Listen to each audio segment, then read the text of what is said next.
कुंज बिहारी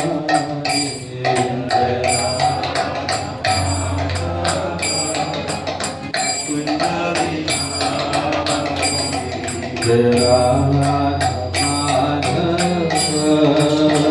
कुंज बिहारी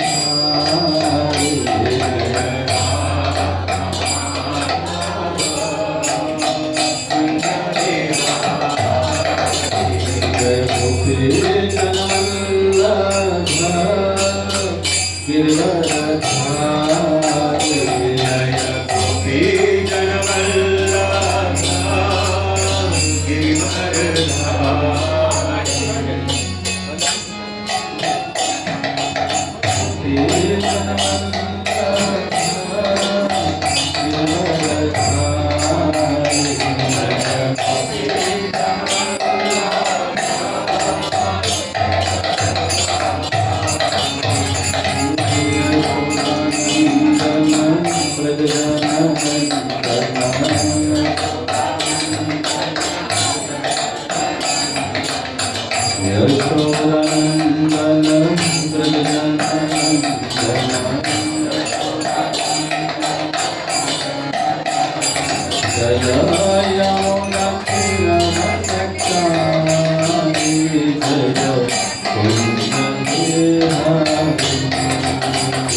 जय गोपी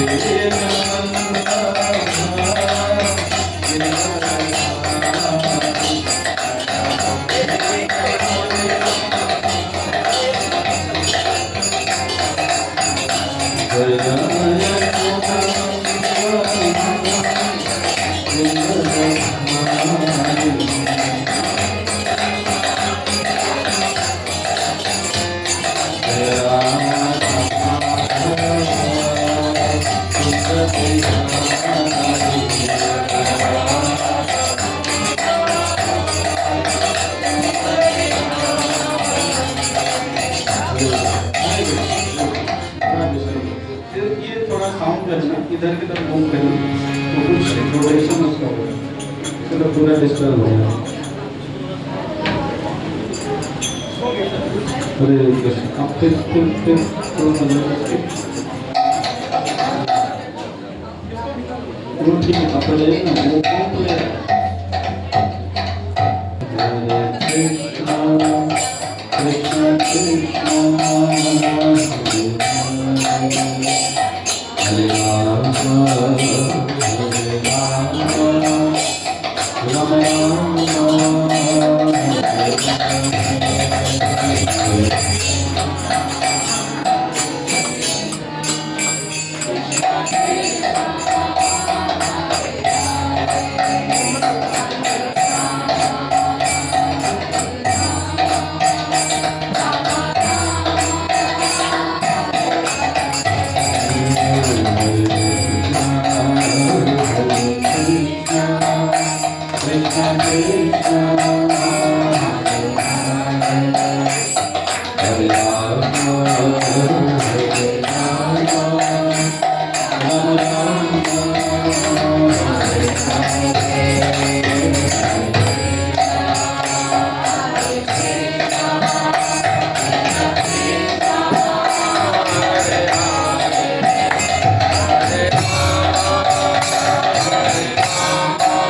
Hare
हरि हरि बोल।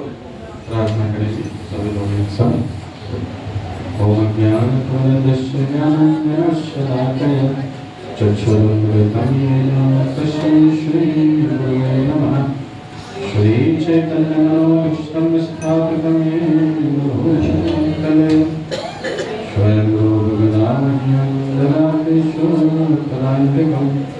वन्देऽहं श्रीगुरुं श्रीयुक्तं श्रीगुरुवैष्णवं च श्रीरूपं शक्रजातं शक्रमदग्नाथामितं शयं शाद्वैतं सावधूतं प्रयोजनशेखं कृष्णचैतन्यदेवं श्रीराधाकृष्णपादान् सहगणललितान् श्रीविशाखान्वितां च नमो विष्णुपादाय कृष्णपृष्ठाय भूतले श्रीमते भक्तिवेदान्त स्वामिने नामिने नमस्ते सारस्वते देवे गौरवाणी प्रचारिणे निर्विशेष शून्यवादी नश्चात्तदेशकारिणे नमो महावदान्याय कृष्णप्रेमप्रदायते कृष्णाय कृष्ण चैतन्य नाम्ने वरानकुशे नमः। हे कृष्ण करुणा सिंधु दीनबंधो जगत्पते गोपेश गोपिकाकान्तं राधाकान्तं नमस्ते। तप्तकाञ्चन गौराङ्गी श्रीराधे वृन्दावनेश्वरी वृषभानुसुते प्रणमामि हरिप्रिये विलाञ्चलनिवासाय नित्याय परमात्मने बलभद्राय जगन्नाथाय ते नमः। जय जय श्री कृष्ण चैतन्य प्रभु नित्यानंद श्री अद्वैत गदाधर श्रीवासादि गौरभक्तवृंद सर्वे सद्गुरु। हरे कृष्णा कृष्णा कृष्णा हरे हरे हरे राम राम राम हरे हरे हरे कृष्णा कृष्णा कृष्णा हरे हरे हरे राम हरे हरे हरे कृष्णा कृष्णा कृष्णा हरे हरे हरे राम राम हरे हरे। भोगं करोतु वाचालं मनोहरं यत्कृपातमं वन्दे परमानन्दमाधवं श्रीगुरुदेवतां श्रीकृष्णं। हरे कृष्ण। बहुत बहुत स्वागत है आप सभी का आज के इस सत्र में। आप में से कितने लोग आज पहली बार आए हैं, थोड़ा हाथ उठाएंगे। बहुत बहुत धन्यवाद। विशेष रूप से आप सभी का स्वागत है जो आज प्रथम बार उपस्थित हुए हैं और अधिकतर लोग रेगुलर वाले हैं, तो आप सभी का बहुत बहुत अभिनंदन। श्री जनता योगचंद्र भगवान की जय। तो आज जो हम लोग चर्चा करने वाले हैं कुछ विशेष तथ्यों के बारे में, कुछ विशेष भगवान के बारे में एक विशेष चर्चा है। पिछली बार अभी हम लोग चर्चा कर रहे थे कल ही एक स्थान पे कि भगवान जगन्नाथ की जो कथा होती है वो कितने दिवसीय होती है, आपको पता है? कहीं कथा का आयोजन, वैसे तो आपने कभी इधर पूर्वांचल में सुना ही नहीं होगा कि जगन्नाथ कथा का आयोजन हुआ है। उड़ीसा में माता जी जानते हैं, उड़ीसा में तो बहुत कॉमन है। जैसे हमारे यहाँ दो ही कथा मुख्य रूप से होती है, भागवत कथा या राम कथा, ये दो ही होती है मोस्टली, है ना। और इस्कॉन में आएंगे तो एक और कथा मिलेगी आपको, गौर कथा, है ना। और इस्कॉन में तो कई कथाएं मिलेंगी, गौर कथा, ये जगन्नाथ कथा, प्रहलाद कथा इत्यादि इत्यादि। तो आपको पता होगा कि राम कथा कितने दिन की होती है, कितने दिवसीय होती है, ट्रेंड में क्या है सिद्धांत? 9 दिन की होती है, हाँ ना। अधिकतर आप जितने राम कथा के बड़े बड़े वक्ता हैं आप देखेंगे तो राम कथा 9 दिवसीय होती है। अच्छा, भागवत कथा कितने? 7 दिवसीय होती है, साप्ताहिक होती है। क्यों साप्ताहिक होती है? 7 दिन में परीक्षित हाँ, परीक्षित महाराज को 1 हफ्ते का समय मिला था और 1 हफ्ते में भागवत कथा सुनाई गई। अब ऐसे ही एक आचार्य की मैं चर्चा कल सुन रहा था, तो जगन्नाथ कथा के बारे में उन्होंने चर्चा किया कि जगन्नाथ कथा कितने दिवसीय होती है। आप में से कोई बता सकते हैं? नॉर्मली ट्रेंड में, लॉजिक तो मुझे भी नहीं पता क्यों मतलब है, लेकिन ट्रेंड में क्या है? कभी ट्रेंड का जमाना चल रहा है ना, ट्रेंडिंग वीडियो, ट्रेंडिंग रील इत्यादि। तो व्हाट इज ट्रेंड? ट्रेंड क्या है? हाँ, 3 दिवस। अच्छा, बहुत अच्छे। कहाँ लिखा आपने? पिछली बार हम लोगों ने किया था। अच्छा, गूगल पे। गूगल बाबा गलत बहुत बताते हैं। 5 दिवसीय होती है जगन्नाथ कथा का जो ट्रेंड है वो 5 दिवसीय होती है। तो ऐसे हम भी सोच रहे थे जब हमने पहली बार सुना तो हम लोग 5 दिवसीय कैसे करेंगे। 1 दिवस हो चुका है, डॉक्टर सुशील प्रभु ने बहुत सुंदर भक्तों के बीच विनिमय आप सभी के बीच में रखा, भक्तों से कैसे भगवान जगन्नाथ जी का आदान प्रदान है उसको स्थापित किया। 1 दिवस हो चुका है, बचे हमारे पास टाइम कितना है? 4 दिवस का बचा है। टाइम में कुछ वैसे ही मैच कर रहा है। अभी जगन्नाथ रथ यात्रा के पहले कितने संडे आने वाले हैं? हाँ, और जगन्नाथ जी से पहले एक कथा होने वाली है, तो टोटल 5 हो गए थे। तो यहाँ पे भी 5 दिवसीय जगन्नाथ कथा का आयोजन होने वाला है।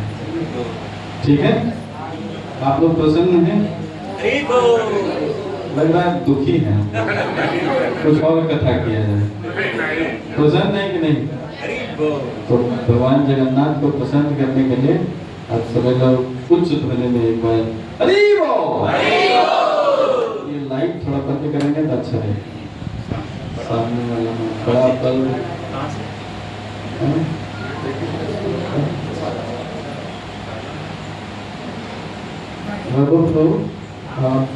क्लास वॉलंटियर थोड़ा देखिए, लाइट, ये लाइट आप कर दीजिए ना, सामने की लाइट, ये वाली लाइट आपको, ये और ये रॉड नहीं, वो नहीं, रॉड, ये बड़ी वाली।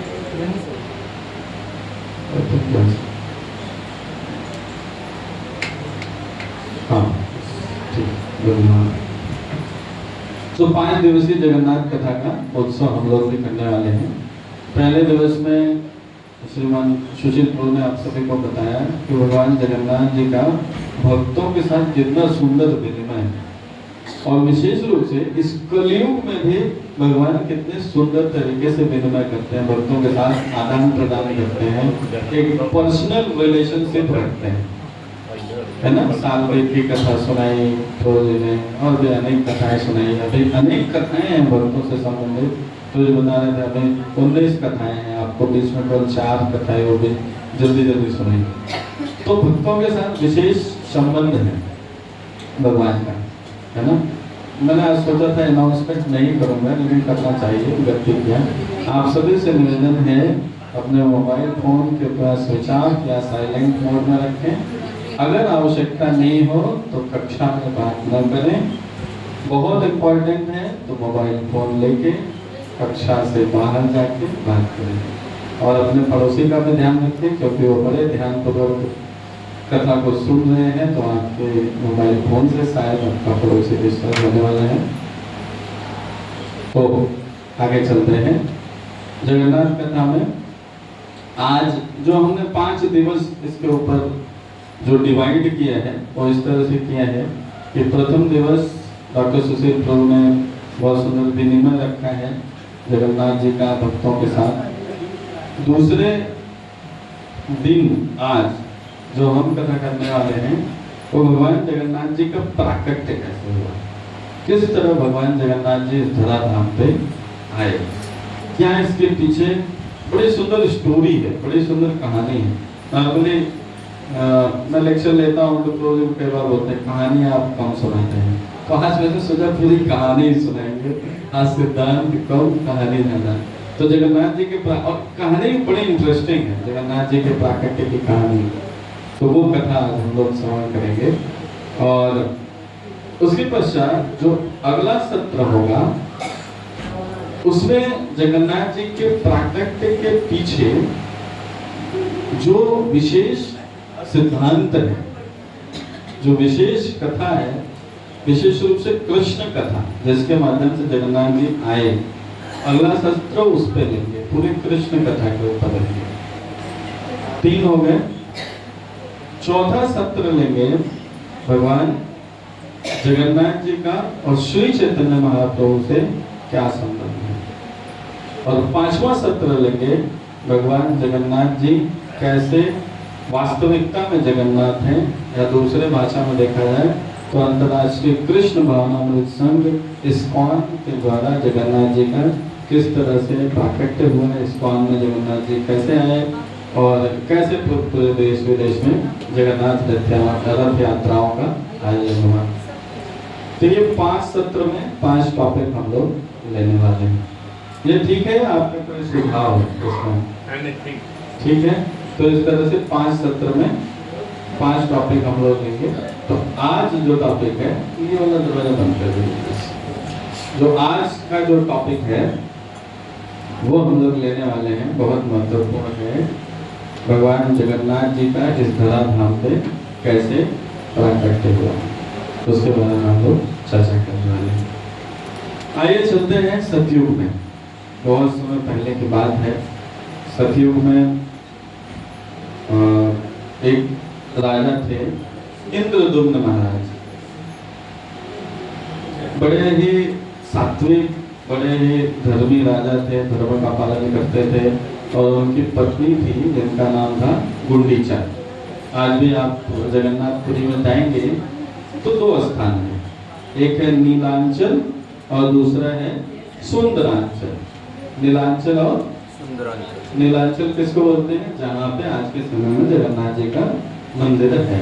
ध्यान से सुनिएगा, मैं इसके बाद ना थोड़ा, मैं टीचर हूँ तो आप जानते हैं ना, मैं पॉइंट आउट करके खड़ा करके प्रश्न पूछूंगा, ठीक है? और समझिए, तो आपको पॉइंट आउट करके मैं पूछूंगा, तो आप ध्यान से सुनिए। अभी मैंने क्या बताया? 2 जगह बताया, सुंदरांचल और नीलांचल, ठीक है? तो नीलांचल कौन सा स्थान है? जहाँ पे आज के समय में जगन्नाथ जी का मंदिर विद्यमान है। और सुंदरांचल कौन सा स्थान है? जहाँ पे रथ यात्रा जाती है, गुंडीचा मंदिर जो जिसको बोलते हैं, गुंडीचा महारानी जो इंद्रदुम्न महाराज की पत्नी है, उनके नाम पे पड़ा है गुंडीचा मंदिर। तो उस स्थान पे जो गुंडीचा मंदिर है उसको बोलते हैं सुंदरांचल। तो भगवान पूरे साल भर नीलांचल पे निवास करते हैं, इसीलिए जब हम भगवान की प्रार्थना करते हैं तो बोलते हैं नीलांचल निवासाय नित्याय परमात्मने बलभद्रास्पदाभ्याम जगन्नाथाय ते नमः। भगवान कहाँ निवास करते हैं? नीलांचल में निवास करते हैं। लेकिन भगवान कुछ विशेष कारणवश लीला के विनिमय के लिए कुछ समय के लिए भगवान जाते हैं, लगभग 1 सप्ताह के लिए जाते हैं सुंदरांचल पे। तो उस सुंदरांचल वाला स्थान को बोलते हैं गुंडीचा मंदिर, गुंडीचा महारानी के नाम पर। तो ये बड़ा भव्य रथ यात्रा का आयोजन होता है। थोड़ा रथ यात्रा के आयोजन से पहले आंतरिक और बाह्य कारण समझने का प्रयास करते हैं कि आखिर ये रथ यात्रा का उत्सव क्यों होता है, किस कारण से होता है रथ यात्रा का उत्सव, क्या कारण हो सकते हैं। तो आचार्यों ने जो बाह्य कारण बताया है, जो हम सभी के समझने के लिए है, कि बहुत से लोग इस मंदिर में प्रवेश नहीं कर पाते। अभी भी आप जैसे पिछली बार रोज बता रहे थे कि आप अंदर मंदिर के जाएंगे तो आपका हो सकता है कोई पूछ ले गोत्र क्या है, तो एंट्री करने से पहले आपको अपना गोत्र जरूर दिमाग में रखना चाहिए। और ब्राह्मणों को कोई वहाँ पे भ्रम न हो आपके ऊपर क्योंकि वहाँ पे ब्राह्मण बड़े स्ट्रिक्ट हैं, सुनते नहीं किसी की, है ना, सीधे। और वहाँ पे आशीर्वाद भी डंडे से मिलता है, मैं पहली बार देखा, बड़ा अच्छा लगा, ठीक है। सो और अभी तो बहुत माहौल चेंज हो गया। जब मैं पहली बार गया था फर्स्ट टाइम, तो आशीर्वाद लेने के बाद वो जो पंडित है वो पकड़ लिया हमको। मैं भी पहली बार गया, मुझे पता नहीं था, बोले ऐसे नहीं जाना है, ऐसे नहीं जाना, दक्षिणा दे के जाना है। मैं मार भी खाना है, दक्षिणा भी देना है। फिर जो शिक्षा गुरु होते हैं उन्होंने बताया ये कृपा है, कुछ बात हम लोग भी दे सकते हैं क्या? बोले नहीं, ये उनको अधिकार है। तो वहां पे आप जाएंगे तो गोत्र पूछा जाएगा, तो गोत्र आपको पता होना चाहिए। तो क्या वास्तविकता में कई जो गैर सनातनी लोग हैं उनकी इंद्रिय वहां पे वर्जित है। उसका भी एक कारण बताते हैं। ऐसे एक आचार्य बता रहे थे कि ऐसे किसी भक्त को स्वप्न आया कि एक दिन कोई विदेशी भक्त आएगा और जगन्नाथ जी को लेके चले जाएगा। हाँ, भविष्य पुराण में एक स्वप्न में बोलते हैं। तो जो भी, तो एक वो भी कारण है, दूसरा सुरक्षा के दृष्टिकोण से, और अनेक कारण है। तो जगन्नाथ जी को वहां से हटा नहीं हटे, इसके लिए किसी बाह्य व्यक्ति का प्रवेश वर्जित है। तो अब जगन्नाथ जी तो जगन्नाथ है, परम दयालु हैं, और बहुत से, जैसे सालबेग की बात फिरोजी ने बोला, बहुत से ऐसे भक्त हुए जो कि सनातन धर्म में नहीं पैदा होने के बाद भी भगवान जगन्नाथ के प्रति उनकी अगाध श्रद्धा, अनंत प्रेम था, जिसकी वजह से जगन्नाथ जी का दर्शन वो करना चाहते हैं लेकिन कर नहीं पाते। तो उसके लिए ये विशेष रूप से रथ यात्रा का आयोजन किया गया कि सभी भक्त, पापी तापी ज्यादा चिल्लो हरिनाम होता, कोई भी जैसा भी व्यक्ति हो, जिस प्रकार से हरिनाम श्री चैतन्य महाप्रभु के द्वारा दिया गया और सबका उद्धार हुआ। हरिनाम देते हुए चैतन्य महाप्रभु ने कभी कुछ नहीं पूछा कि आप किस जाति के हैं, किस वर्ग के हैं, किस वर्ण के हैं। और श्रील प्रभुपाद उससे भी आके निकल के आए कि आप हिंदू हैं कि मुस्लिम हैं, ये भी नहीं पूछे। जो भी व्यक्ति मिला सबको श्रील प्रभुपाद ने हरिनाम दिया। तो उसी प्रकार भगवान जगन्नाथ जो जगत के नाथ हैं, वो सभी जीवात्माओं के ऊपर कृपा करने के लिए, अपने दया दृष्टि बरसाने के लिए, अपने दर्शन का लाभ प्रदान करने के लिए भगवान जगन्नाथ अपने नीलांचल मंदिर से बाहर निकलते हैं। बड़ा सुंदर तरीके से कुछ भक्त बताते हैं, जिस प्रकार अगर व्यक्ति थोड़ा सा बीमार है, ओपीडी में जा सकता है, तो वो हॉस्पिटल में खुद से चल के जाने लायक है तो खुद से चल के जाके ट्रीटमेंट कराता है। लेकिन इस कलयुग के जीव मंद सुमंद मदेव मंद भाग्या उपांतरतः, जो कलयुग के जीव हैं, इनका और सब तो मंद है, बुद्धि मंद है, लेकिन एक और पॉइंट वहां पे देते हैं सुखदेव गोस्वामी कि मंद भाग्या, ये मंद भाग्य है, भाग्य भी इनका मंद है, भाग्य भी कम है। और भाग्य अच्छा और बुरा क्या बोलेंगे, तो अच्छा भाग्य वह है जो परम भगवान के चरण अनुरागी है, और बुरा भाग्य वह है जो भगवान के प्रति द्वेष रखता है, भगवान के प्रति ईर्ष्या रखता है। तो स्वाभाविक रूप से कलयुग के जो जीव हैं वो भगवान के प्रति ईर्ष्या द्वेष रखते हैं, भगवान के प्रति कोई आसक्ति नहीं रखते हैं। तो उस आसक्ति, उस आकर्षण को बनाने के लिए, जब तक भगवान को देखेगा नहीं व्यक्ति तो भगवान के सौंदर्य को क्या समझेगा।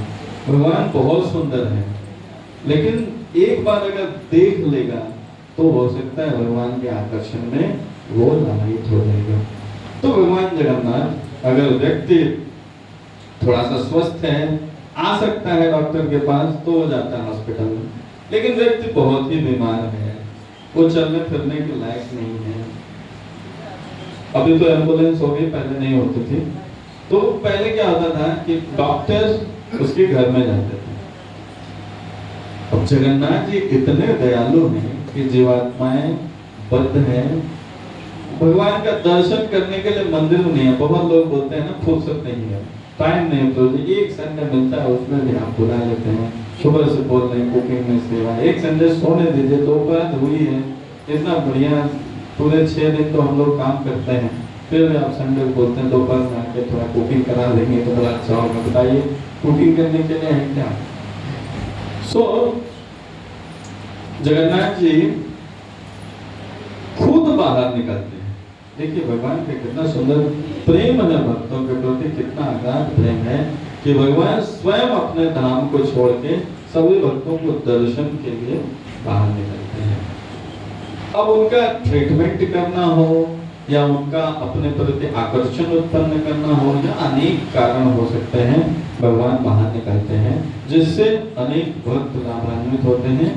जो भगवान के मंदिर में प्रवेश कर सकते हैं वो भी, और जो नहीं कर सकते हैं वो भी। अभी तो सिचुएशन थोड़ी बदल गई है, जैसे हमारे गुरुजी बता रहे थे कि पहले भगवान का आलिंगन करने की भी अनुमति मिल जाती थी जब बाहर निकलते थे। तो इनफैक्ट जब हम बहुत पहले दर्शन किए थे तो उस समय में भी अंदर, बाहर नहीं, अंदर तो आलिंगन करने को मिलता था, लेकिन अभी तो दर्शन मिलता है। अभी इस बार हम लोग, मैं जब पहली बार गया था उसके बाद अभी रिसेंटली गया तो सिचुएशन मुझे बहुत विपरीत लगी। पहले बड़े आसान, इतना टफ नहीं था, आसानी से दर्शन हुआ, लेकिन अब खैर मुझे लगता है सुखदेव गोस्वामी ने शायद ठीक से देखा नहीं, भक्ति बढ़ गई। वो तो बोले मंद सुमंद मत हो, लेकिन लोगों की भक्ति बढ़ गई, ऐसा लगता है। वास्तविकता क्या है पता नहीं। अच्छी बात है, मंदिरों में अगर भीड़ हो, भगवान का दर्शन करने के लिए लोग ज्यादा जाएं, बहुत सुंदर है, बहुत अच्छी बात है। तो ऐसे भगवान बाहर निकलते हैं किसके लिए? केवल बद्ध जीवात्माओं के उद्धार के लिए। तो ये तो आचार्य बोलते हैं ये बाह्य कारण है। आपके समक्ष स्लाइड पे है, ये बाह्य कारण है कि बाहर भगवान निकल रहे हैं सभी भक्तों को दर्शन देने के लिए। लेकिन आंतरिक कारण क्या है? अंदर का कारण क्या है? अंदर का कारण एक विशेष प्रेममय विनिमय है। श्री चैतन्य महाप्रभु इस आंतरिक कारण को हम डिटेल में अगले सेशन में लेंगे, लेकिन अब एक ओवरव्यू के लिए आपको बता दें कि श्री चैतन्य महाप्रभु इस आंतरिक कारण को बताने के लिए बहुत सिंपल एक एनालॉजी देते हैं कि जो नीलांचल है वह एक घटना को प्रदर्शित करते हैं श्री चैतन्य महाप्रभु कि जब परम भगवान कृष्ण कुरुक्षेत्र में युद्ध में गए तो उस समय युद्ध समाप्ति के पश्चात गोपियों के साथ भगवान का मिलन हुआ। तो जब भगवान को राजवेश में गोपियों ने देखा तो वो ज्यादा प्रसन्न नहीं, ज्यादा खुश नहीं, क्योंकि उनके हृदय में तो वही श्याम सुंदर वृंदावन वाले, उनका एक अद्भुत छवि है, विलक्षण छवि है। उसके बारे में हम लोग अगले सत्रों में चर्चा करेंगे। तो वृंदावन वाले श्याम सुंदर का दर्शन करना चाहते थे, लेकिन ये राजवेश में भगवान कृष्ण द्वारिकाधीश का दर्शन हुआ, उससे वो ज्यादा प्रसन्न नहीं हुई और वो चाहते थे कि इस राजवेश वाले कृष्ण को चेंज करके फिर से वृंदावन वाले कृष्ण में कन्वर्ट कर दें, हमें अपना वृंदावन वाला कृष्ण चाहिए। तो वहां पे कुरुक्षेत्र से रथ को खींच के वृंदावन ले जा रही थी गोपियां, है ना। फोटो आपको लगभग वही दिखाया है, थोड़ा चेंज है, कोई अगर आइडेंटिफाई कर लेगा तो मुझे बताएगा, चेंज है वो है नहीं। लेकिन मैंने एक एनालॉजी के लिए ये फोटो लगाया कि जो गोपियां थी वो ये प्रयास कर रही थी कि भगवान को लेके हम वृंदावन जाएं। तो ये आंतरिक भाव है भगवान जगन्नाथ जी की रथ यात्रा का। नीलांचल जो एक भगवान का राजवेश को स्थापित करता है, जो भगवान के ऐश्वर्यशाली होने की स्थापना करता है, वहां से गुंडीचा जो वृंदावन को निरूपित करता है, वृंदावन जैसे सुंदर स्थान पे जहाँ पे भक्तों के बीच में एक रमणीय आदान प्रदान हो जाए। वृंदावन में भगवान राजवेश में नहीं थे, कोई कभी भी उनसे मिलता था, कभी भी बातें करता था, कभी भी उनसे ठिठोली करता था, यशोदा मैया कान पकड़ लेते थे, गोपियां अपने वस्त्र पहना देते थे और ग्वाल बाल उनके ऊपर चढ़ जाते थे। वो राजवेश था ही नहीं, और भक्तों के साथ भगवान का एक विशेष विनिमय का संबंध था। तो उस संबंध को स्थापित करने के लिए, उस भाव को स्थापित करने के लिए भगवान को अपने हृदय की डोरी से नीलांचल से गुंडीचा सुंदरांचल ले जाने का भाव है। तो ये आंतरिक भाव है। तो इसके बारे में हम लोग बृहद रूप से चर्चा अगले सत्र पे करेंगे। अब इसके पश्चात जो विशेष भगवान जगन्नाथ जी का कथा है, उसके ऊपर हम लोग आते हैं। मैंने क्या बताया था, एक राजा बताया था, उनका नाम क्या था, किसी को याद है? इंद्रदुम्न, बहुत सुंदर। और उनकी रानी कौन थी? गुंडीचा। ठीक, तो ये परम प्रतापी राजा, परम तेजस्वी राजा, और इनके कोई पुत्र नहीं था। पुत्र नहीं था, फिर भी इनको इस बात में कोई कष्ट नहीं था, वो बात आगे आएगी। लेकिन इनके कोई पुत्र नहीं था, और राजधर्म में बहुत सुंदर तरीके से राजा का कार्य करते थे, धर्म का पालन करते थे। भगवान के प्रति इनका अगाध प्रेम था, बहुत विलक्षण प्रेम था। और एक इनकी बड़ी विशेषता थी कि जब राजा इंद्रदुम्न के साम्राज्य में कोई अतिथि आता था तो उनकी सेवा सत्कार की जिम्मेदारी स्वयं करते थे, अपने कुछ निजी परिवारों के साथ स्वयं उनका ध्यान रखते थे। एक बार बड़ी विशेष घटना घटी। कुछ रात्रि में अतिथि आए और अतिथियों की सेवा सत्कार के समय कुछ वहां पे ब्राह्मण थे, तो अतिथि कुछ एक विशेष श्री विग्रह की चर्चा कर रहे थे, और वो ये बता रहे थे कि हमने भगवान नील माधव का दर्शन किया, और नील माधव के अत्यंत सौंदर्य की चर्चा कर रहे थे कि भगवान परम सौंदर्यवान हैं, परम ऐश्वर्यशाली हैं, और उनका दर्शन करने से हमारा हृदय गदगद हो गया, उनके प्रति आकर्षण बहुत ज्यादा बढ़ गया। अब तो हमारा जीवन धन्य हो गया, अब हमें पुनः इस संसार में आने की आवश्यकता नहीं। इस तरह के भगवान के लीलाओं का बहुत सुंदर गुणगान कर रहे थे। कौन? अतिथि, जो अतिथि आए हुए थे वो अननोन अतिथि है, किसी भी शास्त्र में उसका डिस्क्रिप्शन नहीं है, अननोन अतिथि है। यह बात जो ब्राह्मण वहां पे थे उनके कान में गई, उन ब्राह्मणों ने मंत्री को बताया, और मंत्री जी ने राजा को बताया। और राजा तो भगवान के प्रेम में लालायित पहले से ही थे, और जैसे उन्होंने सुना कोई व्यक्ति विशेष, कोई अतिथि आया है और जो भगवान का दर्शन करके आया है, भगवान के गुणों का, भगवान की लीलाओं का, भगवान के इतने सुंदर स्वरूप का गुणगान कर रहा है, राजा तो प्रेम से, भाव से विभोर हो गए। रानी के साथ तुरंत बोले, हे मंत्रीवर, जल्दी से उस व्यक्ति को बुलाइए। मंत्री जी आनंद फानंद में, मंत्री जी सुबह जाके बताए होते हैं, तो आनंद फानंद में ब्राह्मण को पूछे, मंत्री जी ने भी इतना वक्त नहीं किया, ब्राह्मण को पूछे कौन है, तो बोले अतिथि गृह में वो मिला था। तो जाके पता करते हैं तो वह व्यक्ति नहीं रहता है, चला जाता है। तो आके मंत्री जी फिर भगवान को बताए, राजा को बताए, राजा इंद्रदुम्न को बताए कि महाराज ये मंत्री तो ये जो अतिथि महोदय थे ये चले गए। अब राजा बड़े दुखी होते हैं। एक आशा थी, एक उम्मीद थी भगवान से मिलने की, एक व्यक्ति ऐसा था जो भगवान से हमें मिला सकता था। भगवान की बड़ी अहेतुकी कृपा करके एक व्यक्ति ऐसा यहाँ पे मिला है, तो हमें क्या करना चाहिए? अभी फिर से भगवान के बारे में उसने थोड़ा सा तो हमें कुछ बताया कि भगवान हो सकते हैं, थोड़ा सा एक आशा की किरण राजा के हृदय में होती।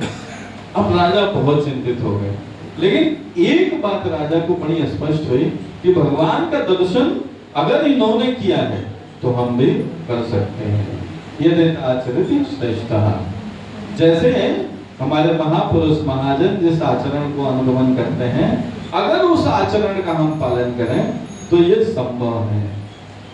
कई लोग बोलते हैं भगवान का दर्शन असंभव है, कई लोग बोलते हैं भगवत धाम जाना ये सब बस कहानियां हैं। आपको बताओ, इस धराधाम पे कई ऐसे घटनाएं घटी हैं, बहुत पुरानी बात नहीं है। श्री चैतन्य महाप्रभु को जानते ही हैं, 500 साल पहले की बात। उसके बाद संत तुकाराम को जानते हैं, आई थिंक 300 साल पहले, 300 साल पहले की बात।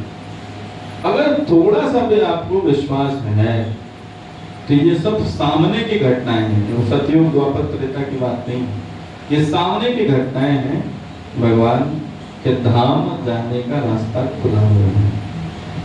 अब राजा इंद्रदुम्न को भगवान के प्रति अगाध श्रद्धा थी, अगाध प्रेम था, लेकिन उनको एक आशा की किरण मिल गई। दुखी तो जरूर हुए कि अगर उस व्यक्ति का दर्शन हो जाता, उससे मुलाकात हो जाती, उस अतिथि से हमारी बातचीत हो जाती, तो हम उसकी कृपा से परम भगवान नील माधव का दर्शन कर सकते थे। एक छोटी सी बात बताता हूँ आपको, जो नील माधव है वो ब्रह्मा जी के प्रथम 50 वर्ष में इस ब्रह्मांड का नेतृत्व करते हैं और फिर उसके बाद के 50 वर्ष में श्री जगन्नाथ जी नेतृत्व करते हैं। तो अभी वो नील माधव के रूप में उनकी पूजा अर्चना करते हैं। अब राजा इंद्रदुम्न के हृदय में जो उत्कंठा उत्पन्न हुई, उस उत्कंठा के फलस्वरूप राजा इंद्रदुम्न ने अपने सभी मंत्री वर्गों की एक सभा बुलाई, सभी ब्राह्मणों की सभा बुलाई, सभी पुरोहितों की सभा बुलाई और उनके बीच में अपनी बात रखी। ये मंत्रीवर, मुझे किसी अतिथि से पता चला है कि भगवान का दर्शन वो करके आए ना, भगवान का दर्शन संभव है। तो आप सभी लोग परम ज्ञानी हैं, तत्ववेत्ता हैं, कृपया मुझे मार्गदर्शन दीजिए कि किस स्थान पर भगवान निवास करते हैं। जहां पर भी आप बताएंगे वहां हम तुरंत जाएंगे। तो कहाँ जाया जाए, कौन सा जगह है जिस जगह भगवान नील माधव का दर्शन हुआ? वास्तविकता में किसी को ज्ञात नहीं था। वहां पर उनकी पूरी सभा में सभी लोग अटकलें लगाने लगते हैं कि यहाँ हो सकते हैं, वहाँ हो सकते हैं, इस जगह पे हो सकते हैं, या तत्र सर्वत्र। और कुछ निराकारी लोग थे जो बोले भगवान हर जगह विद्यमान है, जाओ चुपचाप सो जाओ, इतना टेंशन लेने का नहीं है ना। ठीक है, भगवान हर जगह विद्यमान है, सही बात है, लेकिन भगवान से विनिमय करने के लिए भगवान स्वरूप में विद्यमान है। ब्रह्म में भी परमात्मा में भी भगवान के शब्द है। भगवान ब्रह्म के रूप में हर जगह विद्यमान है, परमात्मा के रूप में हर जीवात्मा के हृदय में विद्यमान है और भगवान के रूप में अपने धाम में विद्यमान है। और विनिमय के लिए हमें भगवान के स्वरूप का दर्शन होना चाहिए। तो भगवान हर जगह विद्यमान है, इसमें कोई संदेह नहीं। इसी को स्थापित करने के लिए भगवान ने नरसिंह लीला रची और विशेष रूप से इसको भी स्थापित करने के लिए नहीं नरसिंह लीला रची। भगवान ने तो ये बताने का प्रयास किया, मेरे भक्त ने बोल दिया मैं यहाँ हूँ तो मैं यहाँ हूँ, बस ये बात है। सत्यम विधातुम निज भृत्य भाषितुम व्याप्तिं च भूतेषु खिलेषु चात्मनः अदृश्यतात् अद्भुत रूपमुद्वहन् स्तंभे शोभायां न मृगं न मानुषम्। तो भगवान तो हर जगह विद्यमान है, लेकिन भक्त से विनिमय के लिए एक स्वरूप चाहिए। और वास्तविकता में जो भगवान का निराकार स्वरूप है वो भगवान से उद्धृत हुआ है, भगवान से उत्पन्न हुआ है। जैसे सूर्य प्रकाश के माध्यम से हर जगह विद्यमान है, लेकिन सूर्य का एक गोलक है, सूर्य एक देव है, विद्यमान स्वरूप है। वैसे ही भगवान हर जगह ब्रह्म के रूप में विद्यमान है, लेकिन अपने धाम में भगवान अपने निज स्वरूप में विराजमान रहते हैं, भक्तों के साथ सुंदर अपना प्रदान करते हैं। जो भक्त होता है भगवान के निराकार रूप की चिंता नहीं करता है, भगवान के शुद्ध सौंदर्य की चिंता करता है। हे कृष्ण, आपके कुंडल कितने सुंदर हैं। भक्त का भाव, सब पूछेगा खिचड़ी बना लो खा लो, मैं कुछ समझ में आए क्या पढ़ा है क्या नहीं पढ़ा। भक्त डिस्टिंग्विश करता है, अलग डिफरेंशिएट करता है। तो भगवान हर जगह विद्यमान है, लेकिन भगवान से आदान प्रदान कैसे है, उसके लिए श्री विग्रह के रूप में भगवान विद्यमान हो। क्या बात है, बड़ी सुंदर चर्चा हुई। निष्कर्ष यही निकला कि ठीक है, एक आशा की किरण मिली है तो हमें खोज करनी चाहिए, हमें खोजना चाहिए। हाथ पे हाथ रख के बैठने का काम नहीं है, हमें खोजना चाहिए भगवान नील माधव के दर्शन के लिए। किसी ने दर्शन किया है तो अवश्य भगवान दर्शन देंगे ही देंगे। और फिर टीम बनाई गई, उत्तर दक्षिण पश्चिम हर जगह भेजा गया। पूर्व जाने के लिए जो इंद्रदुम्न महाराज के एक विशेष मंत्री थे, जो ब्राह्मण थे विद्यापति, उनको पूर्व जाने की आज्ञा हुई और उन्होंने स्वयं बोला कि महाराज मैं पूर्व जाता हूँ। थोड़ा सा और एक चीज आपको बताऊं, ये कहाँ पे प्रोग्राम हो रहा था? जो राजा इंद्रदुम्न थे वो अवंतिकापुरी उज्जैन, जो आज के समय में उज्जैन है, वहां के राजा थे। और वहां से पूर्व कौन गया? विद्यापति गया। तो अवंतिकापुरी, उज्जैन से पूर्व क्या आएगा? उड़ीसा, ठीक है ना।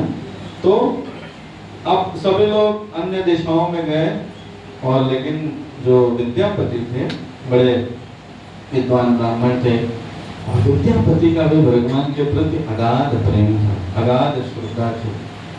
मंत्री थे, इनके ऊपर राजा इंद्रदुम्न का विश्वास था और राजा इंद्रदुम्न ने एक बात कही थी कि आप सभी लोग अगर 3 महीने तक, औरंगजेब टाइप के तो थे नहीं मिले सर कट देंगे, बोले 3 महीने तक आप सभी लोग अपना पूरा प्रयास करिए और अगर नहीं मिलते हैं ना आप सभी लोग वापस आइए। इस तरह राजा इंद्रदुम्न ने सबको आदेश दिया और जो विद्यापति थे वो पूर्व की तरफ गए, बाकी सभी उनके सैनिक, उनके मंत्री वर्ग अन्य दिशाओं में गए। विद्यापति बड़ी श्रद्धा के साथ, बड़ी सघनता के साथ भगवान के दर्शन की इच्छा लिए हुए भगवान को अनेक स्थानों पे खोजते रहे, लेकिन कई समय बीतने के पश्चात भी उनको निराशा ही हाथ लगी। फिर एक दिन क्या होता है, खोजते पूर्वी समुद्र के तट पे पहुंचते हैं, हिंद महासागर के तट पे पहुंचते हैं और एक गांव उनको मिलता है जो बड़ा ही रमणीक गांव रहता है। सुंदर उद्यान दिखते हैं, फल से लदे हुए वृक्ष दिखते हैं और बहुत सुंदर स्थान दिखता है। अब जैसे इस स्थान पर पहुंचते हैं विद्यापति, उनको कुछ आभास होने लगता है कि यह स्थान रुकने के लिए उपयुक्त है। थके भी होते हैं, काफी दिन से खोज दिन कर रहे हैं लेकिन कुछ मिल नहीं रहा है, तो उस स्थान पे रुकते हैं। बड़ा रमणीक का स्थान उनको लगता है, कि हो सकता है कुछ तो यहाँ पे है और भगवान की प्रेरणा से कहें या जैसे भी उस स्थान पे विद्यापति रुक जाते हैं। वो जो गांव था वो शबर जाति के लोगों का गांव था। शबर कुछ आचार्य बताते हैं कि जो सुअरों का पालन करते हैं, इस तरह की, मतलब एक तरह से नीची जाति के लोगों का गांव था। गांव में प्रवेश किया विद्यापति महोदय ने, बोला मुझे बड़ा यहाँ पे अच्छा लग रहा है, कुछ लोगों से बातचीत किया, बहुत सुंदर माहौल है, यहाँ पे मैं रुकना चाहता हूँ।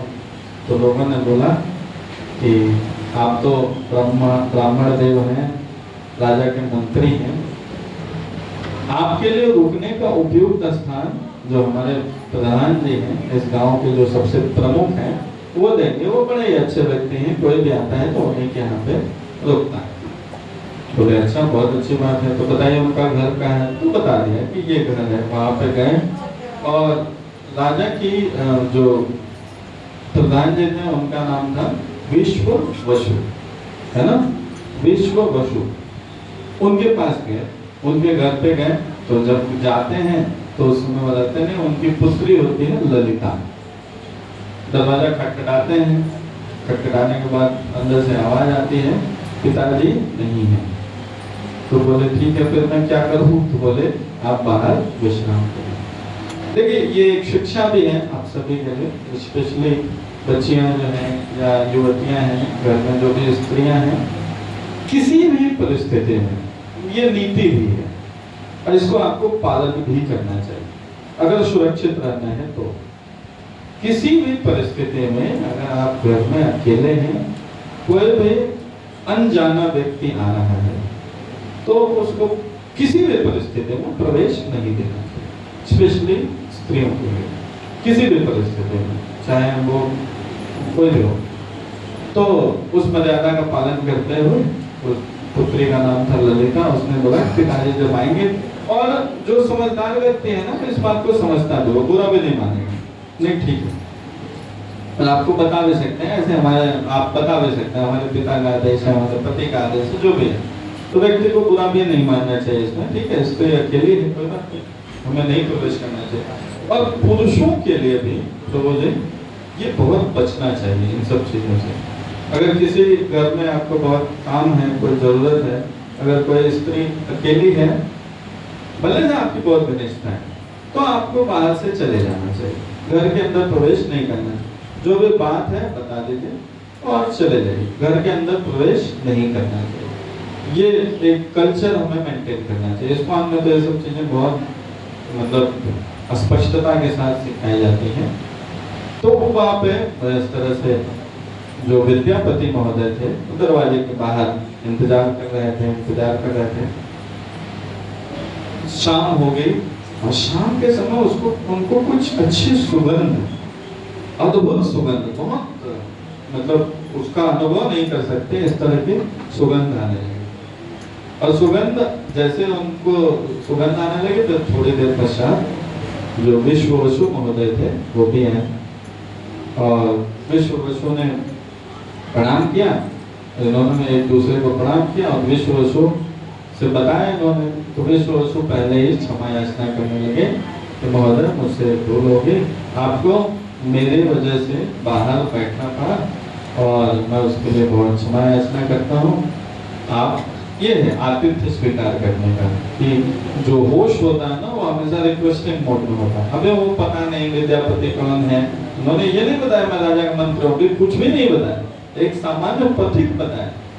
लेकिन ये विश्ववसु इतना रिस्पॉन्सिबल व्यक्ति था कि कोई भी वहां पे आता था तो उन्हीं के यहाँ रुकता था।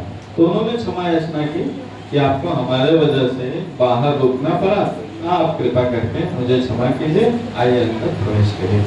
अंदर प्रवेश किया, लेकिन जो विद्यापति थे इनका जो दिमाग था ना वो सुगंध पे अटका हुआ था और जैसे जैसे विश्ववसु इनके पास आए वो सुगंध और बढ़ती जा रही थी, अद्भुत सुगंध, बहुत सुंदर। अब ये तो एकदम इनको बहुत हद तक क्लियर हो गया कि ये दिव्य सुगंध, दिव्यता का परिचय है और कहीं न कहीं इससे अवश्य भगवान का संबंध है।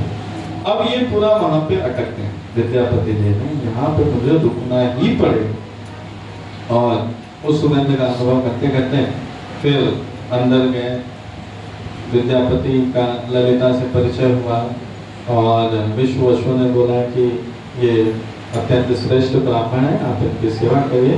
बहुत सुंदर सेवा किया ललिता ने। और जब ये आकर्षित थे विद्यापति भगवान की सुगंध से और उनके घर में पूरी सुगंध वैसी आ रही थी, तब इन्होंने सोचा कि मुझे यहाँ रुकना चाहिए।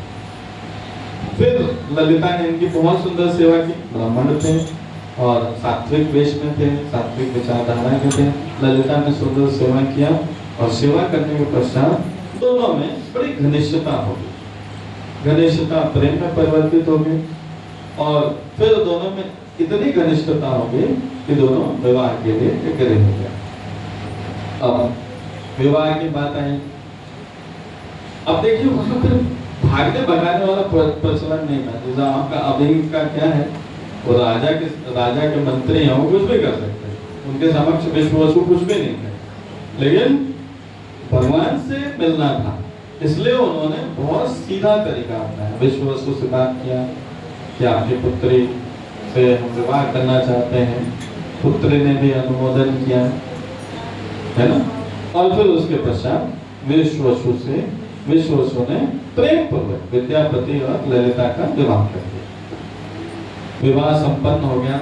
विवाह संपन्न होने के पश्चात थोड़े दिन बीते, फिर एक दिन देखिए कितना धैर्य था भगवान को प्राप्त करने के लिए ना, उत्साह निश्चय धैर्य, कितना धैर्य था विश्ववसु विद्यापति के अंदर।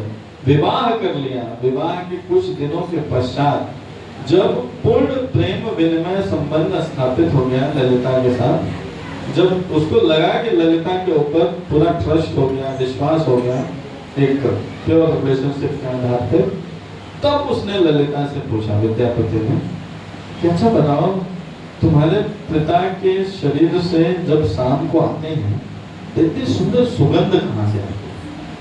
हमारे घर में इतना सुंदर सुगंध है, अब ये जाते कहाँ पे, किसकी पूजा करते? ललिता जब ये सुनी तो शौक रह गई, बोले जो हम छिपाना चाहते हैं वही ये जानना चाहते हैं। बोले इस बारे में बात नहीं करना, इसके बारे में कोई बात नहीं होगी, पूरा जीवन बीत जाएगा, कभी कोई बात नहीं होगी। अब प्रेमी तो प्रेमी, कृष्ण का वो भी प्रेमी हो, कैसे बच सकता है? बोला नहीं देखो प्रिय, मैं तुमको इतना प्रेम करता हूँ। देखिए प्रेम से सब छूट जाते हैं। बंदूक से हो सकता है आप गला काटते हैं, लेकिन व्यक्ति को प्रेम से आप सब कुछ खरीद सकते हैं। प्रेम सबसे बड़ी उपलब्धि है जिसके माध्यम से आप सब कुछ कर सकते हैं। अब उसने प्रेम पूर्वक, विद्यापति ने सब कुछ प्रेम पूर्वक कार्य किया। भगवान को प्राप्त करना था, भगवान बिना प्रेम के मिलेंगे ही नहीं। तो विद्यापति ने प्रेम पूर्वक उसको समझाया बुझाया, देखो कुछ विशेष बात है, मैं मुझसे ज्यादा ऐसे कौन है तुम्हारा। और जब कोई बात नहीं रह पाए तो फिर शास्त्रों के सिद्धांत को विद्यापति समझाने लगे कि देखो पति पत्नी के बीच में कुछ भी गुप्त नहीं होना चाहिए। आप अपने पिता के बारे में जानते हो, लेकिन मुझे नहीं पता है, तो ये बीच में कुछ गोपनीयता है, तो हमारा संबंध कैसे प्योर हो सकता है। हे ललिता, तुम मुझे अवश्य बताओ।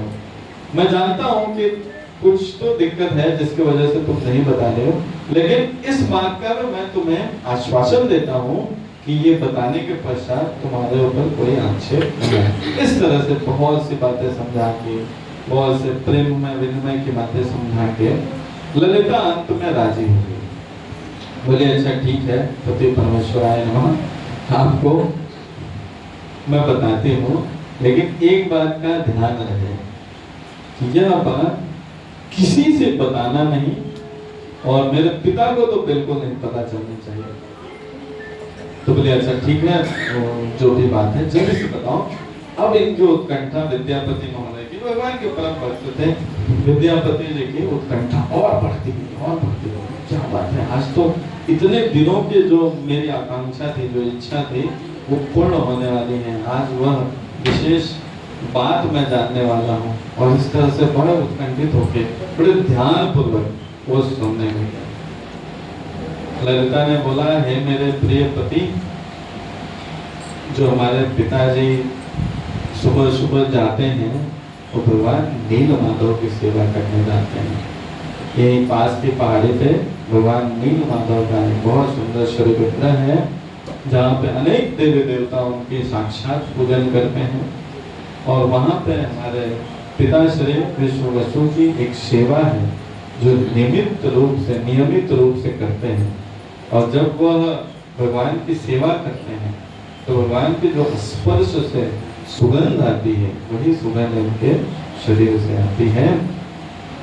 भगवान ने स्पर्श किया पूतना को, और जब पूतना को जलाया गया, नंद बाबा मथुरा से लौट रहे थे, पूतना का बृहद विशाल शरीर देखा, तो जब पूतना को जलाया गया तो पूरे ब्रज मंडल में अगरू की खुशबू आने लगी।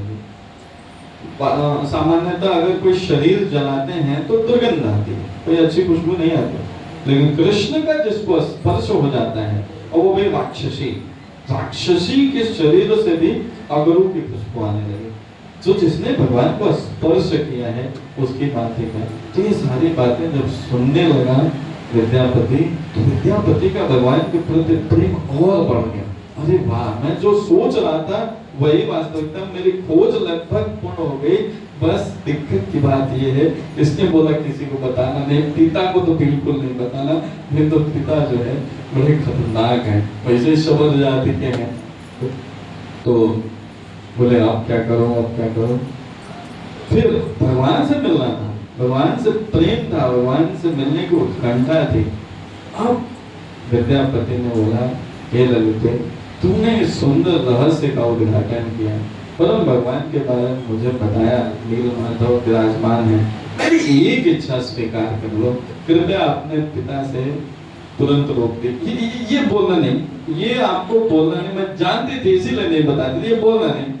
बोले नहीं, कृपया मुझे अपने पिता से एक बार रिक्वेस्ट करो कि मुझे नील माधव का दर्शन कराएं। एकदम ललिता भड़क गई, ये संभव नहीं है, ये कभी मैं नहीं कभी जा पाई तो आपको कैसे लेके जाएंगे, ये बिल्कुल असंभव, ये मैं नहीं कर सकती। विद्यापति तो भगवान के प्रेम में पागल था। कितना प्रेम का प्रगाढ़ रूप है कि भगवान के प्रेम के लिए उसने शादी किया, भगवान के प्रेम के लिए। वो दूसरा कोई कारण नहीं था, शादी करने का मात्र एक ही कारण था, भगवान के प्रेम के लिए। ऐसा नहीं कि वो अपने पत्नी से चीट कर रहा था, सब कुछ प्योर था, लेकिन अल्टीमेट वो चाह रहा था। ये हम सभी के लिए शिक्षा है कि इस जीवन में कैसे रहना चाहिए। पत्नी से भी प्रेम करना है, बच्चों से भी प्रेम करना है, लेकिन हृदय में तो कृष्ण का वास होना चाहिए। अल्टीमेट उद्देश्य कृष्ण को प्राप्त करना होना चाहिए। तो फिर से ललिता से बहुत प्रार्थना किया है ललिता, तो मेरी अर्धांगिनी हो, अपने पति की एक इच्छा नहीं पूरी करोगे? कृपया करके अपने पिता से प्रार्थना करो कि मुझे भगवान के दर्शन करने के लिए भेजें। अब बड़ा सुंदर संवाद होता है ललिता और पिता विश्ववसु में। ललिता किसी तरह मान जाती है, देखो मैं एश्योरिटी नहीं दूंगी लेकिन मैं पूरा प्रयास करूंगा। बस यही तो चाहता है, तो तुम प्रयास करो, जो प्रयास करता है भगवान उसके साथ होता है। आप तुम प्रयास करो, बुद्धि तो मैं बताऊं, विद्यापति बहुत बुद्धिमान था, बहुत धैर्य भी था, बुद्धिमान भी था। बोले तुम प्रयास करो, तुम एग्री हो? बोले हाँ ठीक है, मैं प्रयास करते हैं। पहली बार गए, विश्ववसु ने बहुत डांटा, क्यों बताया तुमने? मुझे पता था कुछ न कुछ षड्यंत्र है, क्यों बताया तुमने? तुमको नहीं बताना चाहिए था, ले जाने के तो बाद तो तुमको ये बताना ही नहीं चाहिए। लेकिन बोले अभी क्या करो, मेरे पति हैं, पति के बीच में सब बातें बताइए। बोला अच्छा ठीक है, लेकिन मैं लेके नहीं जाऊंगा किसी भी हालत में, चाहे कोई हो जाए, तुम्हारा पति हो चाहे कोई। बोले पिताजी मैंने जीवन में आपसे कुछ नहीं मांगा, आज तक कुछ भी नहीं मांगा, अपने शादी भी बोला मैंने कर लिया, एक ही बात मैं कह रही हूँ, कृपया मानो, बिल्कुल नहीं माना। बोले ठीक है, अब स्त्रियों का अंतिम हथियार। बोले मैं विष खा लोगे, मर जाओगे, नहीं ले जाना मत ले जाइए, और यहीं पे भूत बन के रहोगे। अब पिता का हृदय क्यों नहीं द्रवित होगा? पुत्री के लिए तो बिल्कुल द्रवित हो ही जाता है। और ये विश्ववसु को पता था, एक्चुअली विश्ववसु के पास ऐसी इंफॉर्मेशन थी कि अगर कोई और वहां जाएगा तो भगवान नीलमाधव वहां से मुक्त हो जाएंगे, वहां पे नहीं रहेंगे। अब सब भगवान की इच्छा कृपा से सब चल रहा था। अब जो ये ललिता थी वो बोली ठीक है, अब विश्ववसु को किसी तरह मनाया। विश्ववसु अंत में मान गए, बोले पुत्री से ज्यादा तो नहीं कुछ है संसार में, पुत्री का प्रेम से विवश हो गए, ठीक है देखा जाएगा। बोले ठीक है, मैं ले तो जाऊंगा तुम्हारे पति को, विद्यापति को, बड़ा उत्तम ब्राह्मण है, लेकिन एक शर्त है। बोले क्या शर्त है? बोले कि उसका आंख और हाथ सब कुछ बांध के, जो मैं हाथ पकड़ के ले जाऊंगा, उसको कुछ देखने नहीं दूंगा। तो बोले फिर नीलमाधव का दर्शन कैसे करें, फिर सारी कहानी खत्म?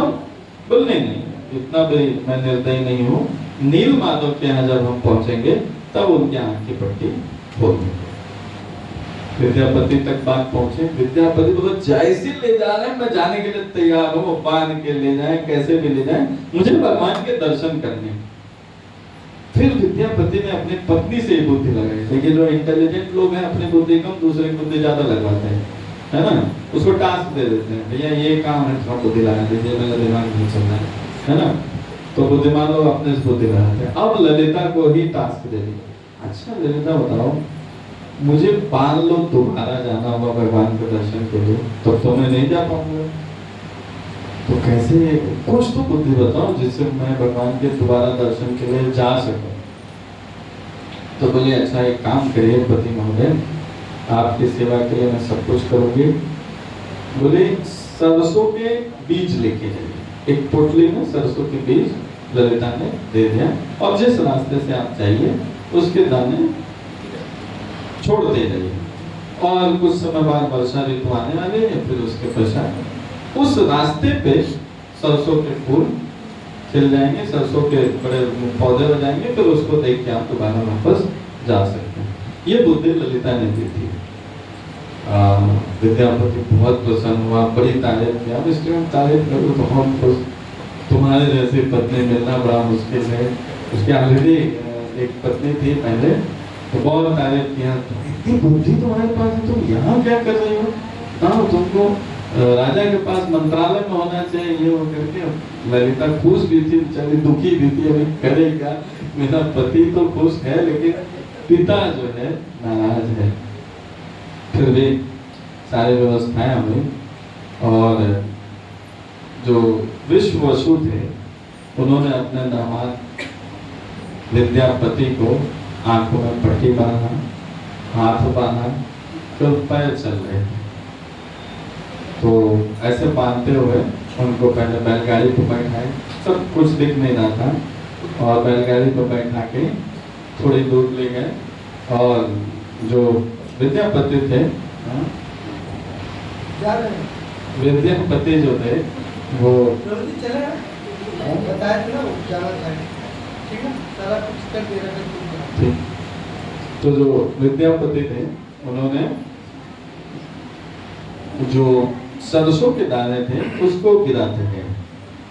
फिर एक पहाड़ी आई जहाँ पर बैलगाड़ी को रोका और विद्यापति को हाथ से उठा के विश्ववसु उस पहाड़ी पे खींच के लेके जाते हैं।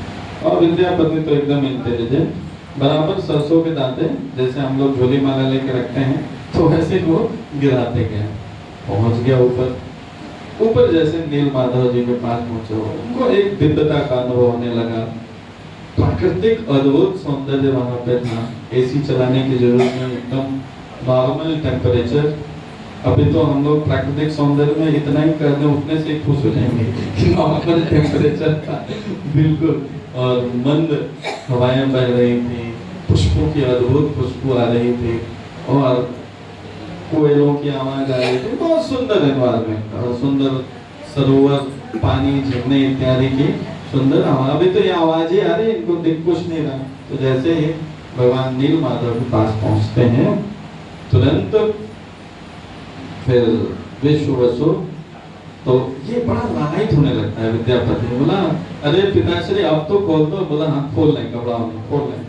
और बहुत लालायित होता है। फिर जैसे नील माधव के पास पहुंचते हैं तुरंत विश्ववसु विद्यापति की आंख की पट्टी खोल देते हैं। खोलते ही भगवान नील माधव का दर्शन करके विद्यापति अत्यंत प्रसन्न हो जाते हैं और भगवान की बहुत सुंदर वंदना करते हैं, बहुत सुंदर अर्चना करते हैं।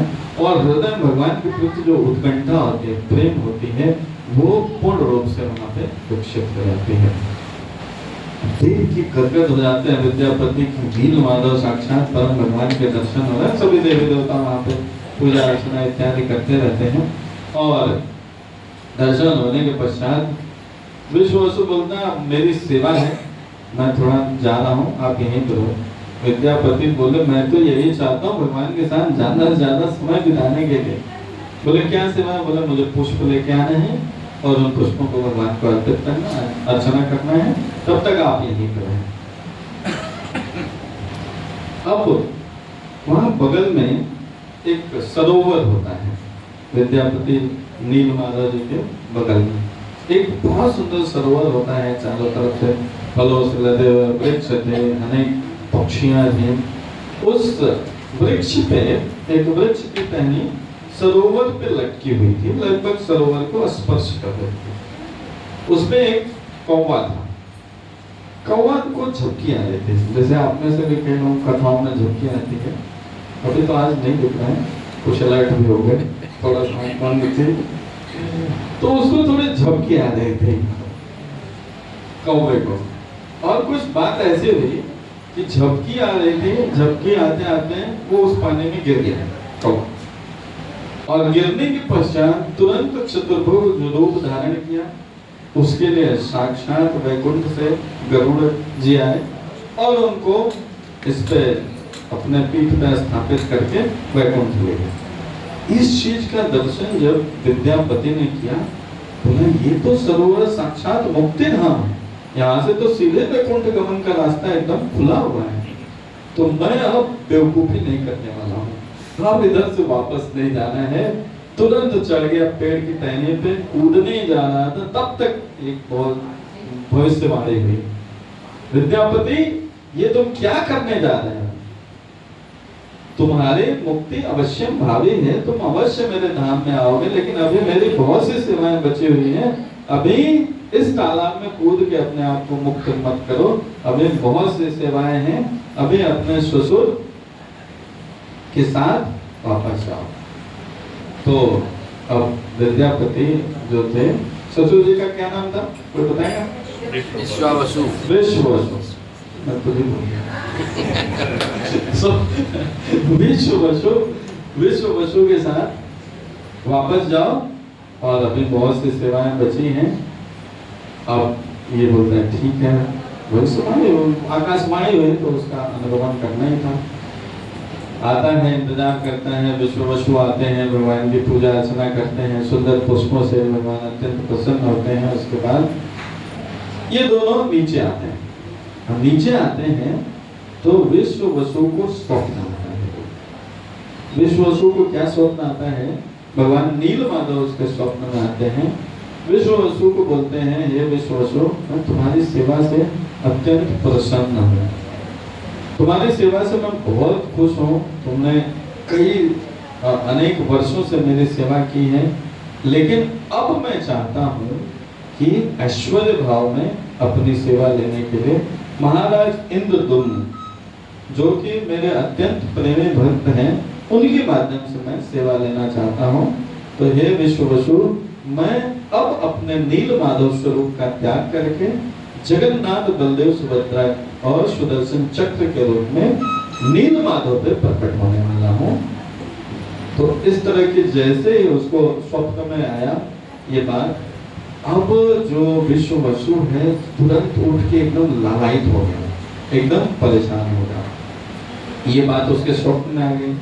दूसरी ओर उसको समझ में आ गया विद्यापति कुछ तो कलाकारी करने वाला है। अब विद्यापति ने अपनी पत्नी ललिता से बोला, ललिता देखो मैं अब अपने घर जाना चाहता हूँ। ललिता समझ गई इसका काम हो गया, अब ये घर निकल गया। देखो मैं अपने घर जाना चाहता हूँ, मैं तुम्हें अवश्य लेने आऊंगा। उसने ये बोला ललिता को कि तुम ऐसा मत सोचो कि मैं तुम्हें लेने नहीं आऊंगा, मैं तुम्हें अवश्य लेने जाऊंगा, लेकिन अभी मेरी कुछ सेवाएं शेष हैं। तो जैसे ही वो बाहर निकलने वाला था, अब ये तो तमतमाया हुआ था विश्व वसु, वैसे ही सबर जाति का था, तो वो एकदम तमतमाया हुआ था। बोला किधर, तुमने सारी मेरी सेवा समाप्त कर ली, तुमको कहीं नहीं जाने दूंगा, और घर में बंदी बना लिया। किसको बंदी बना लिया? विद्यापति को। कौन बंदी बनाया? विश्व वसु। घर में बंदी बना लिया। बोले जो चाहिए इधर मिलेगा, कहीं जाना नहीं तुमको, तुमने मेरी सेवा खत्म कर दी, मैं तुमको कहीं नहीं जाने दूंगा। बहुत स्ट्रिक्ट हो गया विश्व वसु। अब जब विश्व वसु घर से कहीं बाहर गया, तो फिर से विद्यापति ने अपनी पुरानी चाल चालू की। हे ललिते, तुम तो मेरी अर्धांगिनी हो, तुम तो मेरी पत्नी हो, तुम्हारे सामने मैं इस तरह से बधा हुआ हूँ, मुझे खाने, मैं अपने घर जाना चाहता हूँ, मैं तुमको भी लेके जाऊंगा, मेरी बात पे विश्वास कर लो। इस तरह से बड़ी प्रेम में मीठी मीठी बातें करने लगता है, और फिर से वही प्रेम से तो सभी पिघल जाते हैं। वो वास्तविकता वो सच्चा प्रेम करता था, ऐसा कुछ भ्रमित वाली बात नहीं थी। तो फिर ललिता को उसके ऊपर दया आ गई। बोले ठीक है, लेकिन तुम आओगे ना? बोला हाँ आएंगे। तो ललिता ने उसको बंधन मुक्त कर दिया। जैसे ही बंधन मुक्त हुआ, और कितना लॉयल व्यक्ति था विद्यापति, चाहता तो भगवान के दर्शन से अपने आप को मुक्त कर लेता, मुक्त हो ही गया था। जिसको भगवान का दर्शन हो जाए उसको फिर मुक्ति की और क्या अभिलाषा, मुक्त हो ही गया था।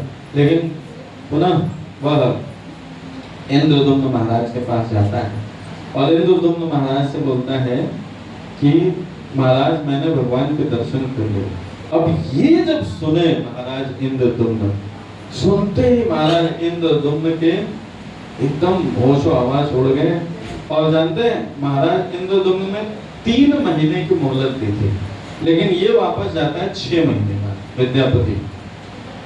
लेकिन फिर भी महाराज अत्यंत प्रसन्न होते हैं, बोलते हैं वाह विद्यापति, तुमने तो वो कर दिखाया है जो किसी ने नहीं किया। सारे सैनिक निराश लौट के आए, सारे मंत्री निराश लौट के आए, लेकिन तुमने भगवान का दर्शन किया। अच्छा बताओ भगवान कैसे दिखते हैं, कैसे उनका दर्शन होगा? अनेक प्रश्न पूछने लगे। अब भगवान के दिव्य स्वरूप का वर्णन जैसे जैसे विद्यापति करता है, इंद्रदुम्न के हृदय भगवान से मिलने की उत्कंठा, भगवान के दर्शन की उत्कंठा और बढ़ती जाती है। इसलिए भगवान के बारे में श्रवण करना, रुक्मिणी देवी ने भगवान के बारे में सुना, और फल स्वरूप भगवान स्वयं पति के रूप में प्राप्त हो गए। तो भगवान की अगर कृपा प्राप्त करनी है, भगवान से मिलना है, तो प्रथम कार्य है भगवान के बारे में सुनना। और बहुत सुंदर विद्यापति ने बताया है कि मैं इस स्थान पे गया था, मेरी आंखें तो बंद थी, लेकिन जो दिव्य वातावरण का अनुभव किया, जिस दिव्यता का मैंने अनुभव किया, साक्षात भगवान नील माधव का मैंने दर्शन किया, अत्यंत सुंदर श्री विग्रह भगवान के हैं। तो इस तरह से इंद्रदुम्न एकदम लालायित हो गया। बोला विद्यापति अभी रुकने की बात नहीं, अभी कथा की बात नहीं, तुरंत रथ उठाओ और चलो वहां पे जहाँ चलना है। सारे सैनिक सारे साजो सामान के साथ महाराज इंद्रद्युम्न पहुंचते हैं उस शबर क्षेत्र में जहाँ पे शबर जाति के लोग रहते हैं, और फिर उस स्थान पे पहुंचते हैं जहाँ से उनको जाना था। अब लगभग काफी समय हो चुका रहता है और वहाँ पे सरसों के जो पौधे हैं वो पुष्पित हो चुके होते हैं, और उन सरसों के पौधे के आधार पे विद्यापति महाराज इंद्रद्युम्न को नीलमाधव के स्थान पे लेके जाता है।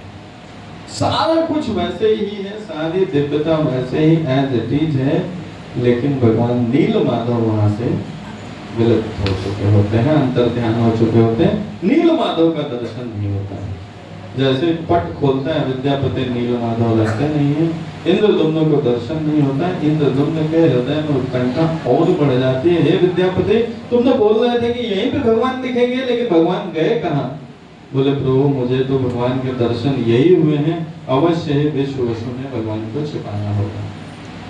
राजा इंद्रद्युम्न बोले ये बात बिल्कुल सही कह रहे हो, और पूरे उस शबर क्षेत्र को राजा इंद्रद्युम्न ने अपने सैनिकों से घेर लिया, विश्ववसु को बंदी कर बना लिया, बार बार प्रताड़ित किया, बताओ भगवान कहाँ है, मुझे दर्शन कराओ, भगवान कहाँ है।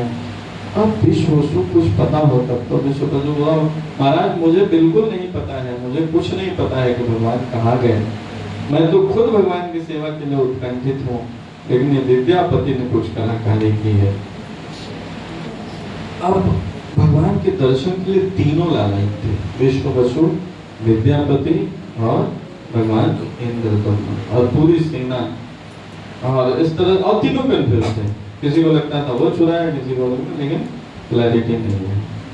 तो इस तरह से जब विश्ववसु को प्रताड़ित करने लगे राजा इंद्रद्युम्न, अब दोनों भगवान के बड़े विशिष्ट भक्त हैं और भगवान ये नहीं देख पाते, तुरंत भगवान ने भविष्यवाणी की, हे इंद्रद्युम्न मैं विश्ववसु के पास नहीं हूँ, मुझे विश्ववसु ने नहीं छिपाया है, मैं अपनी स्वेच्छा से अंतर्धान हो चुका हूँ, और अब मैं जगन्नाथ बलदेव सुभद्रा सुदर्शन चक्र के रूप में, दारू ब्रह्म के रूप में तुम्हारे क्षेत्र में प्रकट होऊंगा।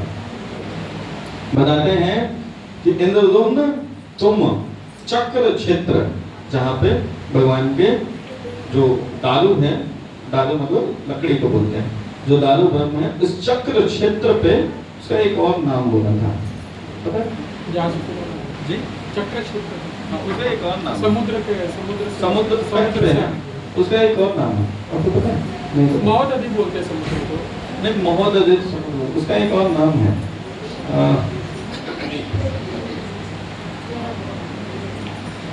उसका एक और नाम इसमें मेंशन है,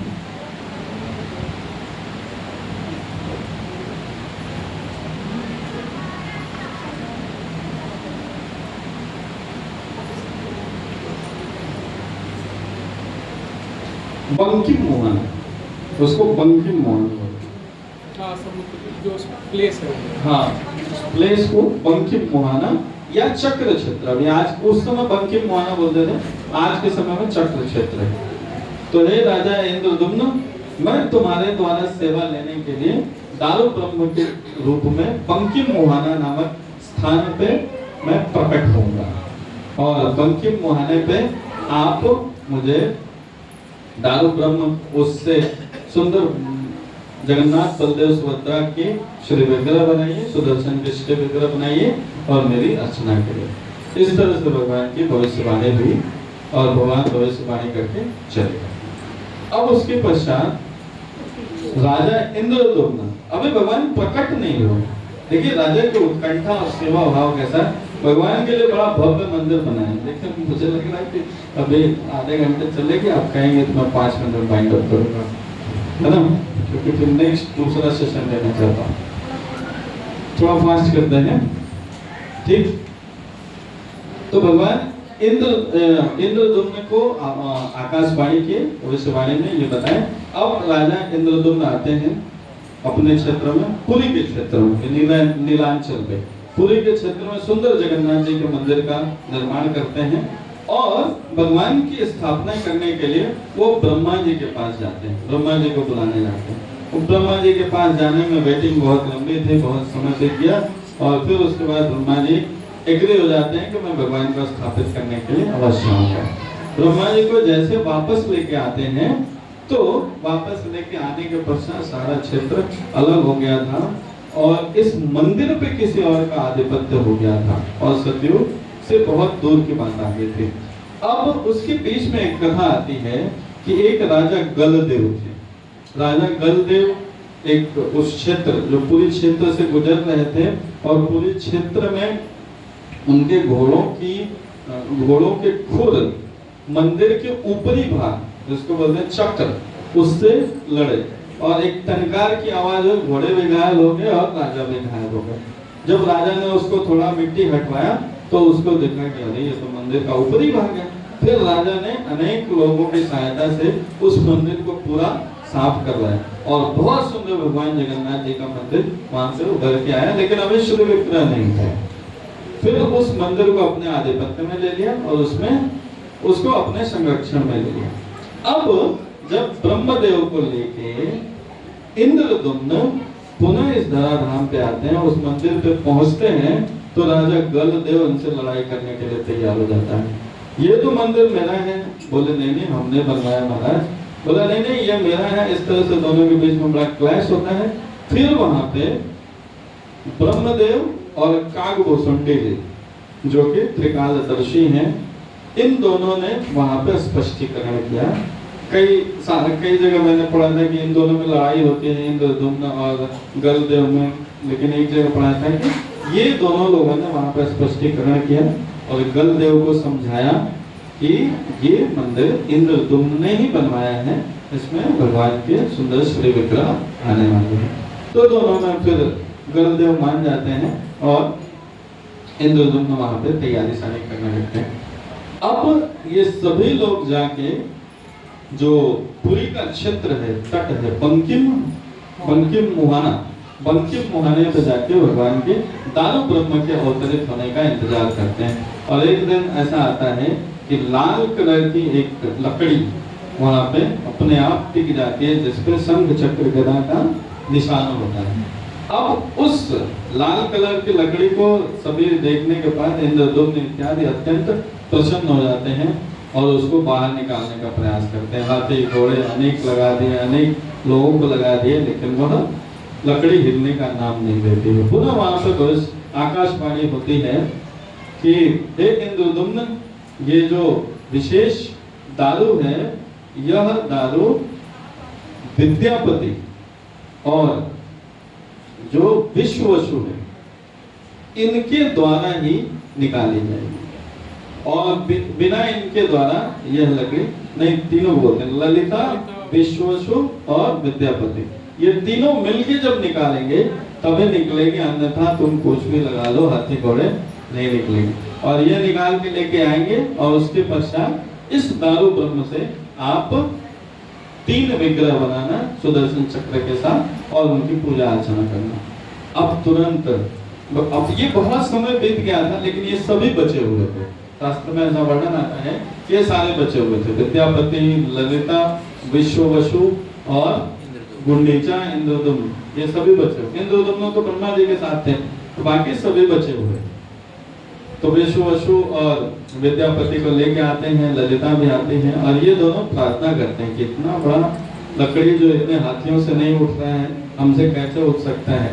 तो ये प्रार्थना करते हैं, लेकिन जैसे तीनों स्पर्श करते हैं उस दारू को तो इनके हाथ से उठ जाते हैं। और भगवान ने भविष्यवाणी में आदेश किया था कि इंद्रदुम्न तुम सोने का रथ बनाओ जिसपे उस दारू को विराजमान करो।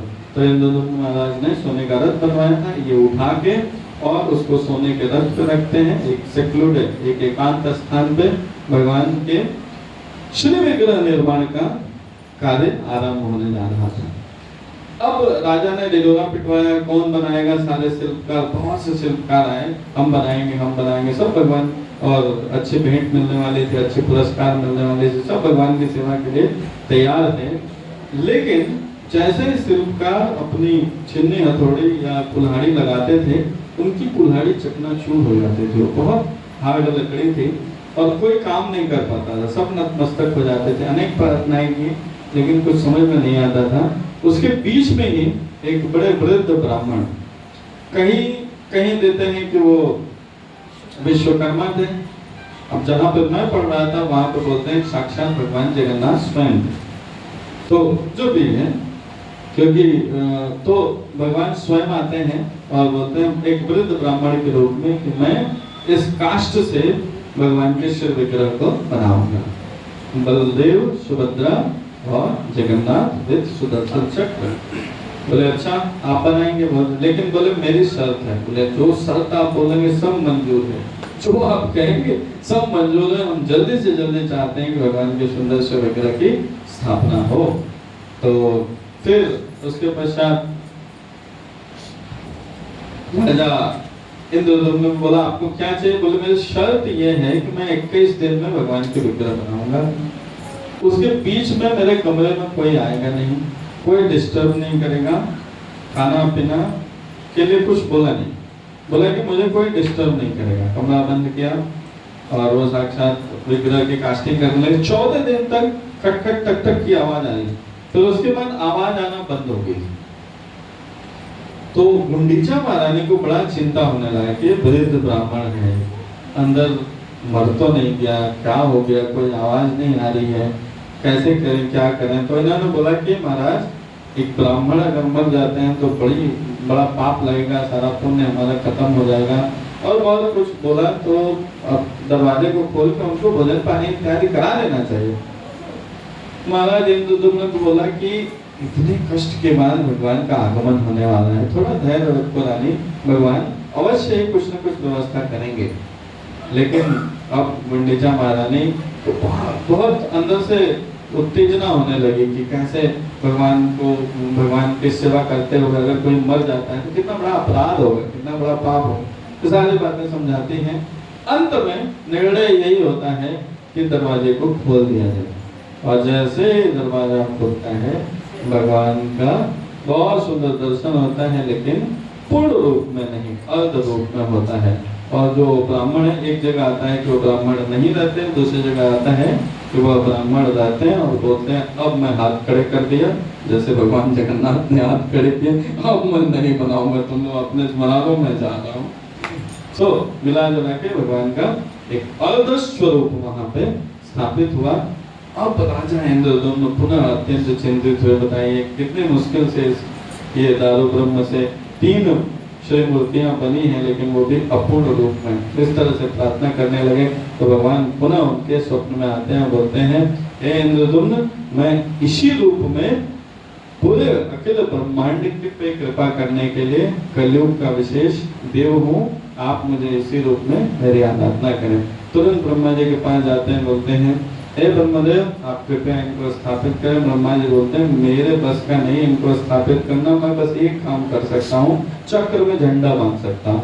ब्रह्मा जी ने चक्र में झंडा बना और भगवान जगन्नाथ उस सुंदर नीलांचल मंदिर पर स्थापित हो गए और वहां से भगवान जगन्नाथ की सेवा आराधना चलने लगी। जय जगन्नाथ। तो थोड़ा लास्ट में मैंने स्पीड अप किया क्योंकि समय बहुत ज्यादा हो रहा था। बहुत बहुत धन्यवाद। अगले सत्र पे थोड़ी सी इससे चर्चा करेंगे और विशेष रूप से भगवान ने यह रूप क्यों धारण किया, भगवान की लीलाएं क्या हैं, तो उसको हम सभी लोग देखेंगे। तो आप सभी का बहुत बहुत आभार, बहुत बहुत धन्यवाद। हमारे बड़े भैया श्रीमान पवन सिंह जी का आज वैवाहिक वर्षगांठ है, तो आज विवाह से संबंधित थोड़ी बहुत चर्चाएं हुई, कई जगह पति पत्नी के संवाद आ रहे थे। तो बहुत ढेर सारी शुभकामनाएं आपको, भगवान का आशीर्वाद आप पे बने रहे। तो पवन भैया के बारे में मैं एक छोटी सी बात कहना चाहूँगा कि एक बार हम लोग बड़ा परेशान थे, यहीं पे जो मंगलवार का प्रोग्राम था वो बड़ा वहाँ पे क्लैश चल रहा था। तो मैंने रिक्वेस्ट किया भैया थोड़ा सा आप आके देख लीजिए।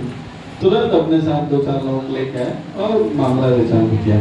तो बहुत बहुत धन्यवाद। ऐसे आप भगवान की सेवा में लगे रहें, ऐसे हम सभी लोग की इच्छा आकांक्षा है।